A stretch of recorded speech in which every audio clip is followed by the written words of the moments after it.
Beto O'Rourke has thrown his hat in the ring officially for the Democratic nomination. This is a defining moment of truth for this country and for every single one of us. The challenges that we face right now, the interconnected crises in our economy, our democracy, and our climate have never been greater. Joining us right now is the former senior advisor to President George W. Bush and Fox News contributor Karl Rove. Karl, great to see you. Good morning. How are you, Maria? I'm great. I want to get to your op-ed on AOC in a second, but first, your reaction to Beto announcing his bid. Am I the only one who thinks it's ironic that he sort of makes his announcement in a long interview in a magazine with vanity in its title? I thought that was sort of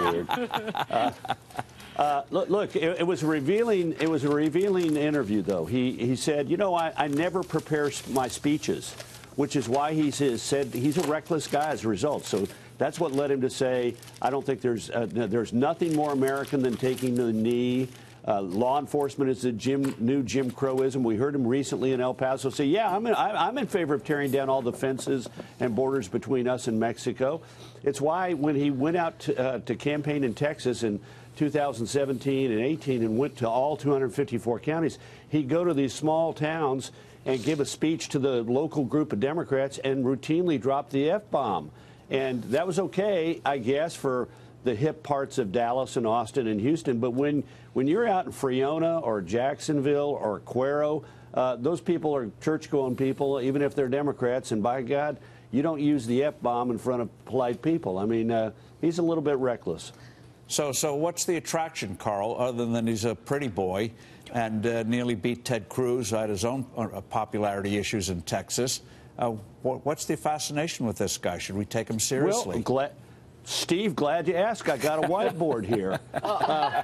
For the interview as well. You can't hide. He said, you know, you can't hide from whom you are. And he's right. And he's got charisma and natural authenticity and a comfort level about being around people and being in the public arena. And that'll be helpful to him. He talks in the article about how he is more enthused about talking about what he is for than what he is against. And I think that's going to be an important element in the 2020 campaign for any Democrat.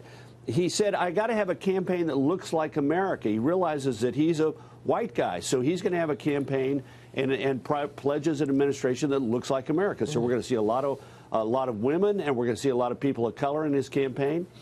He says, I will work with Republicans. I did it when I was in Congress.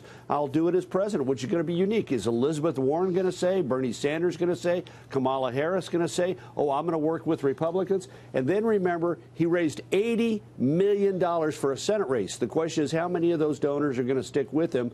But that's a big starting point that makes it possible for him to be competitive. The real question is going to be is what's the message? Right. And we got a little bit of a sense of it. It's like hope and optimism. We're a great country. We face big challenges, but we can overcome them. We'll see how this goes.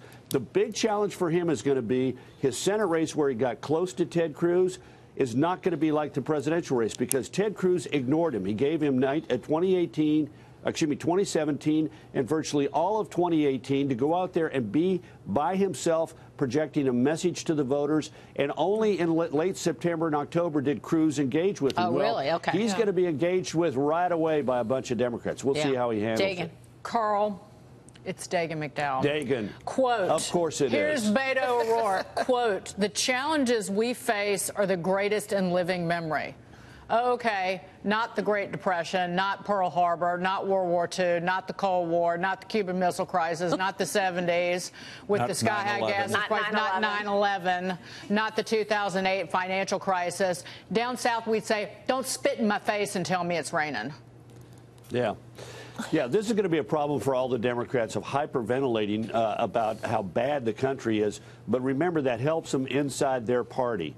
The core of the Democratic base does believe the biggest threat that we have faced in our lifetimes is the presence of Donald J. Trump in the Oval Office. This is, I think, Robert Francis O'Rourke's attempt to to negotiate around this. And look, please, let's not refer to him by the fake nickname that he did not use at Woodbury Forest, that he did not use at Columbia, that he did not use as an adult when he was in a grunge band, but only started to re-emphasize when he ran for the city council in a heavily Latino town, El Paso, Texas. Let's please refer to him by the name that he appears on the ballot as, Robert Francis O'Rourke. Please, let's do that. Wait. That's he a went to good point. Woodbury? Well, that's an elitist private school in Orange, Well, Virginia. so's Columbia. That didn't have women in it until recently. What's that about? Yeah. Right. Well, he was there when it was not co-ed. So, and he went to Columbia. As I remember, that's sort of a private elite institution on the Upper West Side of New York. So he just started using it when he ran for office. That's interesting, because I was just asking the panel about Beto and Robert Francis and why now we're calling him Beto. I mean, he's Irish, right?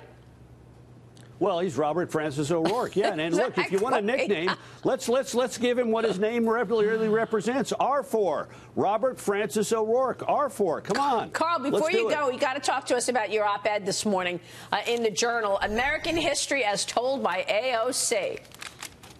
Yeah, I listened to her speech here in Austin at South by Southwest, and it is jaw-dropping. Look, of course, we were going to have her and the moderator immediately say Donald J. Trump is a racist. But Ronald Reagan is a racist. And why? Because he talked about a woman who bilked welfare in the 70s of $150,000.